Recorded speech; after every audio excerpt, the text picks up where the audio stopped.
শিল্পাচার্য জয়নুল আবেদিনের ১১০তম জন্মবার্ষিকী উপলক্ষে ঢাকা বিশ্ববিদ্যালয়ের চারুকলা অনুষদে শেষ হলো ৩ দিনের জয়নুল উৎসব। চারুকলা অনুষদের বকুলতলায় শিক্ষার্থীদের নাচ গান পরিবেশনার মধ্য দিয়ে পর্দা নামে আয়োজনের।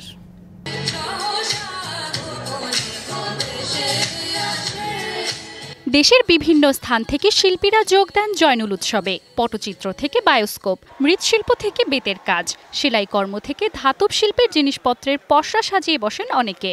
চারুকলা অনুষদের শিক্ষার্থীরাও নিজেদের কাজ নিয়ে অংশ নেন মেলায়।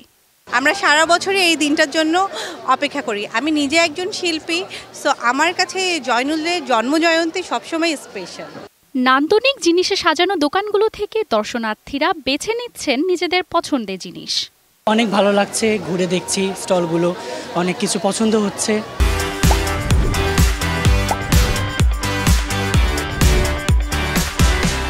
কিনলাম কিছু কিছু।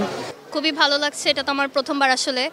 আমি এবার ফার্স্ট ইয়ারে জয়েন করেছি, তো এটাই আমার ফার্স্ট টাইম আমি এরকম কিছু উইটনেস করছি, তো আমার খুবই ভালো লাগছে।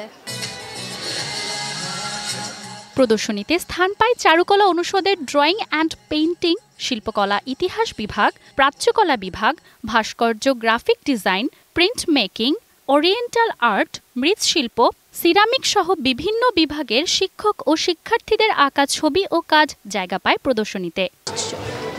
বিংশ শতাব্দীর বিখ্যাত বাঙালি চিত্রশিল্পী জয়নুল আবেদিন বাংলাদেশের চিত্রশিল্প বিষয়ক শিক্ষার প্রসারে আমৃত্যু কাজ করার প্রচেষ্টায় তাকে উপাধি দেওয়া হয় শিল্পাচার্য।